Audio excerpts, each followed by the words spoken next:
LPG গ্যাসে আপনার bank account কিভাবে চেঞ্জ করবেন। যদি আপনার গ্যাস কানেকশনের সাথে অন্য ব্যাংক লিঙ্ক থাকলে আর আপনি নতুন ব্যাংক অ্যাকাউন্টে সাবসিডি নিতে চান, এই ভিডিওতে স্টেপ বাই স্টেপ দেখানো হয়েছে। ঘরে বসেই আপনার ফোন থেকে আপনি নিজেই আপনার ব্যাংকটি চেঞ্জ করতে পারবেন।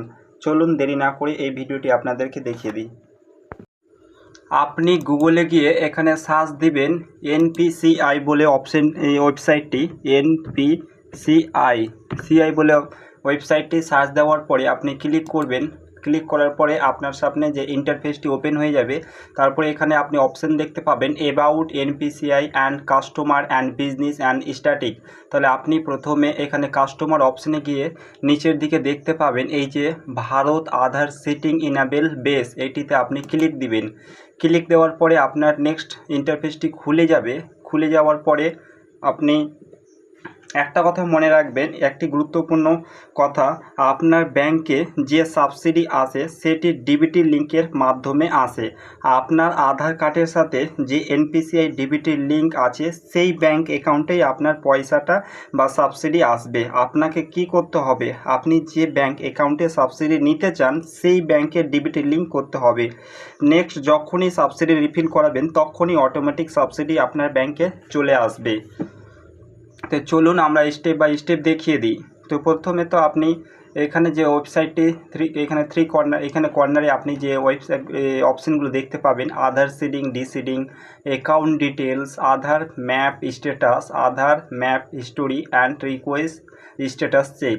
তো প্রথমে তো আপনাকে জানতে হবে যে আপনার ব্যাংক অ্যাকাউন্টে যে আগে যে টাকাটি বা সাবসিডিটি আসতেছিল সেটি কোন ব্যাংকে। তাহলে আপনাকে জানার জন্য এখানে যে আধার ম্যাপ স্ট্যাটাস এই যে আপনি অপশানটি দেখতে পাচ্ছেন, এই অপশানটি ক্লিক দেওয়ার পরে এখানে দেখতে পাবেন যে এন্টার ইওর আধার। তাহলে এখানে আধার ম্যাপ স্ট্যাটাসে আপনার যে 12 অঙ্কের যে 12 ডিজিটের যে আধার কার্ড নম্বরটি রয়েছে সেটি আপনি বসিয়ে দিবেন।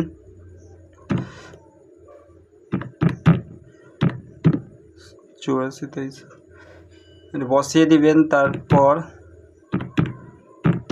তো ওটা ফিল আপ করার পরে আপনার সামনে একটা ক্যাপচার কোড আসবে, আপনি ক্যাপচার কোডটি হুবহু বসিয়ে দিবেন। ক্যাপচার কোড দিয়ে দেওয়ার পরে এখানে আপনার যে চেক স্ট্যাটাসে আপনি ক্লিক দিবেন। ক্লিক দেওয়ার পরে আপনার মোবাইলে একটা ওটিপি যাবে,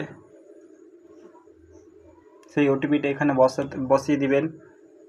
তো সেই ওটিপিটি আপনি বসিয়ে দিবেন। বসানোর পরে এখানে যে কনফার্মটা রয়েছে কনফার্মে ক্লিক করবেন। ক্লিক করার পরে আপনার যে আধার ম্যাপ স্ট্যাটাস, এখানে স্ট্যাটাসটি দেখতে পাবেন যে আপনার আধার কার্ডের যে নম্বরটি রয়েছে তার 4 অঙ্কের ডিজিটটি দেখতে পাবেন। তারপর রয়েছে ম্যাপিং স্ট্যাটাস, যে আপনার এনাবেল ফর ডিবিটি, মানে এখন আপনার ডিবিটিটা অ্যাক্টিভেট আছে। ব্যাংকের নেম, আপনি যে ব্যাংকে ঢুকছে সেটা দেখতে পাবেন, পাঞ্জাব ন্যাশনাল ব্যাংক এখানে ঢুকছে।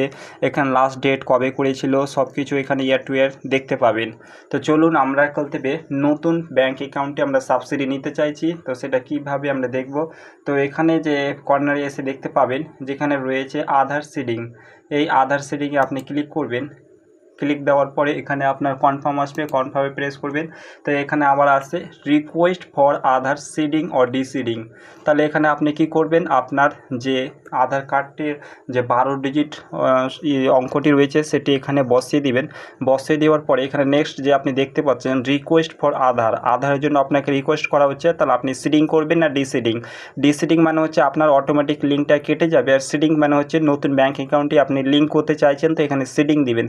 সিডিংয়ে দিয়ে দেওয়ার পরে আপনার এখানে আপনি একটা ব্যাংক সিলেক্ট করবেন, যে ব্যাংকে আপনি সাবসিডি নিতে চাইছেন বর্তমানে সেই ব্যাংকটি এখানে আপনি সিলেক্ট করবেন। দিয়ে যাওয়ার পরে এখানে আপনার account number, confirm account number, এখানে দুবার অ্যাকাউন্ট নম্বরটা বসিয়ে দিবেন। বসিয়ে দেওয়ার পরে এখানে এই যে এখানে ব্লু টিক মারবেন।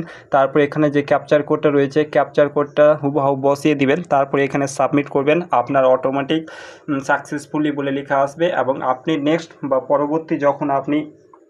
পরবর্তী মাসে গ্যাস রিফিল করাবেন, তার সাবসিডি এই ব্যাংকে চলে আসবে।